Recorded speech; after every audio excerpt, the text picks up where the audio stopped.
Hi everyone, मेरा नाम समिधा है और आज फिर से मैं आप सभी का स्वागत करती हूँ अपने यूट्यूब चैनल पर।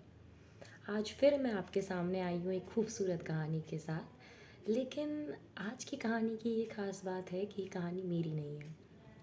ये कहानी है अल्फ्रेड लॉर्ड टेनिसन की एक पोएम की।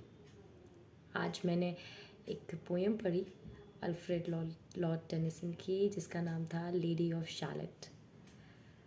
ये पोएम तो थी, लेकिन पोएम में एक कहानी थी जो कि मुझे बहुत अच्छी लगी, इसलिए मैं आप सबको ही सभी को सुनाना चाहती हूँ।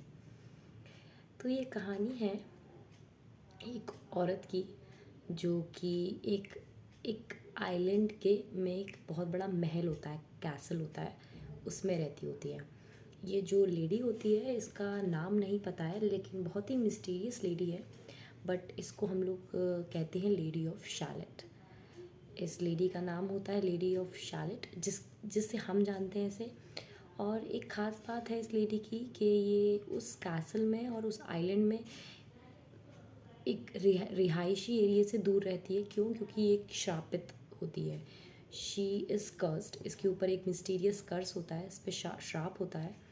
और ये जो श्राप होता है, इस श्राप में ये होता है कि वो किसी भी चीज़ को, किसी भी इंसान को, इस दुनिया को डायरेक्ट अपनी आँखों से नहीं दे सकती है। वो डायरेक्ट उनको फेस नहीं कर सकती है, उसको किसी ना किसी मिरर के थ्रू या परछाई के रूप में ही देख सकती है। अदरवाइज़ अगर वो देखेगी तो वो मर जाएगी। इस तरीके का श्राप होता है उस पर।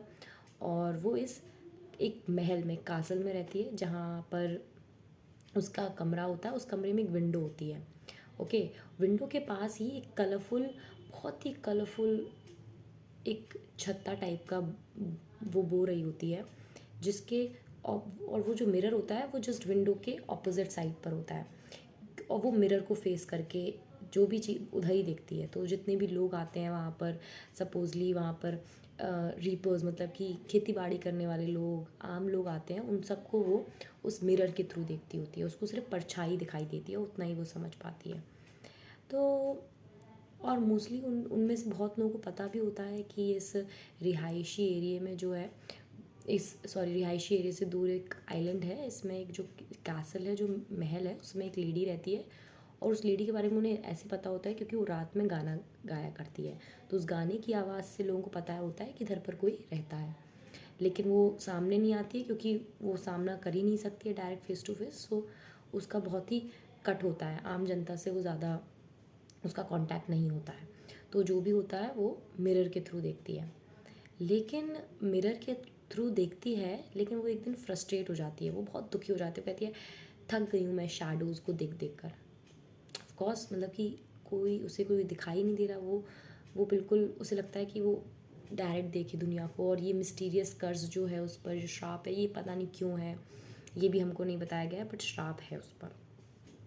तो एक बार क्या हो रहा होता है, वहाँ से सर लैंसलॉट निकल रहे होते हैं। सर लैंसलॉट एक नाइट होते हैं। नाइट मतलब कि बहुत ही रिस्पेक्टेबल सोल्जर, जिसको राजा ने बहुत सारी उपाधियाँ भी दी हैं, जैसे सर लगाया है उन्होंने अपने नाम के आगे, सर लैंसलॉट, क्योंकि वो रिस्पेक्टफुल सोल्जर है उस टाइम के। ही वो must have done some great work, उन्होंने कुछ अच्छा काम किया होगा। He must have done a good work in his field. So उनको नाइट कहा जाता है। तो सर लैंसलॉट निकलते हैं वहाँ से, जो कि बहुत ही गुड लुकिंग होते हैं, बहुत ही व्हेन ही वो जब घोड़े पर बैठे होते हैं, हॉर्स पर, तो उनका हेलमेट, उनकी तलवार, उनका बॉडी स्ट्रक्चर, उनका सब कुछ बहुत ही हैंडसम होता है। ही ऐसा पोएम में बताया गया, you can imagine whatever you want to imagine, but he is a एकदम नंबर एक person. Okay. Just like right now it's going on, you know Arafta's character, artist, right? Good looking. But then whoever you want to imagine, उसकी जगह पर रख लो sir Lancelot को। Sir Lancelot होते एकदम मस्त इंसान। ही is a good looking person. और ऐसा डिस्क्राइब किया गया है, उनकी हर चीज़ डिस्क्राइब की गई है पोएम में। जो एल्फ्रेड लॉर्ड टेनिसन है, उन्होंने बहुत ही मस्त तरीके से डिस्क्राइब किया है कि कैसे वो उनका हेलमेट है, जो घोड़े की लगाम है वो कितनी चमकती हुई है, जो शूज़ पहने हैं, कैसी उनकी तलवार है, एवरीथिंग। सो फुल वॉरियर उनका लुक डिस्क्राइब किया है। तो ये क्या होता है, ये मिरर में जो लेडी ऑफ शैलेट होती हैं वो देख लेती हैं इनको, और वो एक डिटी गा रहे होते हैं। डिटी पोएम में वर्ड डिटी यूज़ किया है। इट्स अ मतलब कि होता है कि स्मॉल सिंपल सॉन्ग गुनगुना रहे होते हैं, लाइक वो अपना गुनगुनाते हुए जा रहे होते हैं। ओके, सो जब गुनगुना रहे होते हैं तो वो मिरर में लेडी ऑफ शैलेट उनको सर लैंसलॉट को देख लेती हैं, उनकी परछाई देख लेती है, शैडो, और वो इतनी मोहित हो जाती हैं। आई मीन उनको इतना ज़्यादा वो मतलब कि उनको देख के इतना ज़्यादा अट्रैक्टिव फील करती है, उनसे उनको देख के इतना ज़्यादा खिंचाव उन्हें महसूस होता है कि वो भूल जाती है कि उन पर कर्ज है, और वो दौड़ के जाकर विंडो से उनको लैंसलॉट को देख लेती हैं। जैसे ही वो उनको देखती हैं, सर लैंसलॉट तो वहीं पास का गांव होता है कैमेलॉट, CAMELOT, कैमेलॉट आई थिंक उसको कहते हैं। तो वो पास का गांव होता है, गांव या फिर वहाँ का रिहायशी एरिया होता है, वहाँ पर जा रहे होते हैं वो। ठीक है, तो वो वहाँ पर चले जाते हैं, और उसके बाद वो देख लेती हैं उनको, उतनी नज़र देख लेती हैं, और उसके बाद अचानक से बादल काले हो जाते हैं, गरजने लगते हैं बहुत तेज, और अजीब सा अंधेरा हो जाता है। तो लेडी ऑफ शैलेट को ये एहसास हो जाता है कि उनने वो जो उन पर श्राप है वो उन पर अब अब वो अपना असर दिखाएगा, अब रिजल्ट कॉन्सिक्वेंसेस उनको भुगतने पड़ेंगे उसको तोड़ने के, क्योंकि she is not allowed to see anyone directly, अपनी आंखों से नेकेड आई से वो नहीं देख सकती हैं किसी को भी, और वो सर लैंसलॉट को देख लेती हैं। She understands the punishment.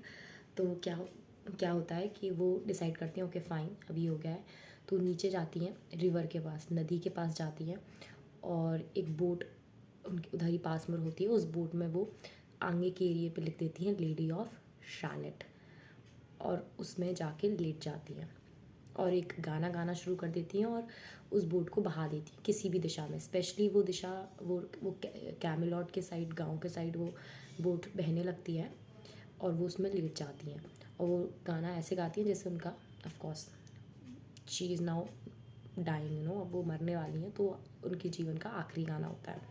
वो उसको गाती हुई उसमें लेट जाती हैं, और बीच उसमें ही वो मर जाती हैं, और वो जाके बूट जाती है कैमेलॉट गांव के किनारे पर, जो किंग आर्थर का पैलेस होता है, मीन्स उस टाइम किंग आर्थर होते हैं वहाँ के राजा आई गेस। सो उन्हीं के उसी बेस्ड पे उन्होंने ये कहानी जो है अल्फ्रेड लॉर्ड टेनिसन ने बनाई है, वो उन्हीं के टाइम की बनाई है। तो उधर महल के पास वो बोट जाके रुक जाती है, और सारे जो नाइट्स होते हैं, आई मीन सोल्जर्स और आसपास के लोग और पैलेस के लोग आके देखने लगते हैं कि कौन है ये लेडी जो मर गई है बोट में। तो जब वहीं से सर लैंसलॉट गुजर रहे होते हैं, और सर लैंसलॉट उनकी तरफ जिसके लिए उन्हें अपनी लाइफ मतलब उन्हें अपनी जान गंवा दी, उन्हें कर्ज तोड़ा, वो उनको एक सही नज़र से देखते भी नहीं हैं प्रॉपर तरीके से, वो बस साइड से देखते हैं, और बस ये कहते हुए निकल जाते हैं कि बहुत ही खूबसूरत चेहरा है, भगवान उनकी आत्मा को शांति दे। ऐसा कहते हुए सर लैंसलॉट, ये मतलब कि भगवान नहीं, उनका अपना था, मतलब कि may God give her mercy, इस तरीके से वो एंड करते हैं उस पोएम में एंड होता है, और ही जस्ट गोस, उनको नहीं, वो देखते नहीं है, वो अपने काम की तरफ निकल जाते हैं सर लैंसलॉट, एंड इस तरीके से लेडी ऑफ शैलेट की डेथ हो जाती है। ये पोएम मुझे बहुत अच्छी लगी अल्फ्रेड लॉर्ड टेनिसन की। मुझे नहीं पता आपको, मे बी ऑफकोर्स आपको अच्छी लगनी चाहिए, इतने बड़े राइटर ने लिखी है, और नहीं शायद नहीं लगे, बट आई फेल्ट लाइक मुझे सुनानी चाहिए, तो मैंने आपको सुनाई। It's a beautiful story in a poem. Oh my God, मुझे इतना मज़ा आया इसको पढ़ के। I feel like wow, magic और वेब और लेडी जिन पे कर्ज है ना, and she just for look, एक झलक देखने के लिए वो कर्ज तोड़ देती हैं, एंड उसके बाद उन्हें पता है उन्हें मरना है, and she lies in a boat, और लिख भी देती है लेडी ऑफ शैलेट। सो एक कहानी थी लेडी ऑफ शैलेट की, जो कि बहुत ही खूबसूरत कहानी थी, जो कि एक पोएम में थी जिसका नाम भी यही है, और ये लिखी गई थी अल्फ्रेड लॉर्ड टेनिसन ने। तो आज की इतनी सी है ये कहानी, जो कि मुझे बहुत अच्छी लगी, इसलिए मैं आपके पास लेकर आई। आप सबको पसंद आई हो तो प्लीज़ लाइक कीजिए, सब्सक्राइब कीजिए चैनल को और सारी खूबसूरत कहानियों को सुनने के लिए। और थैंक यू वेरी मच। आई समिधा साहू आप सबके से विदा लेती हूँ अगली बार आने के लिए खूबसूरत कहानी के साथ। Thank you for listening me, thank you for appreciating me, thank you so much.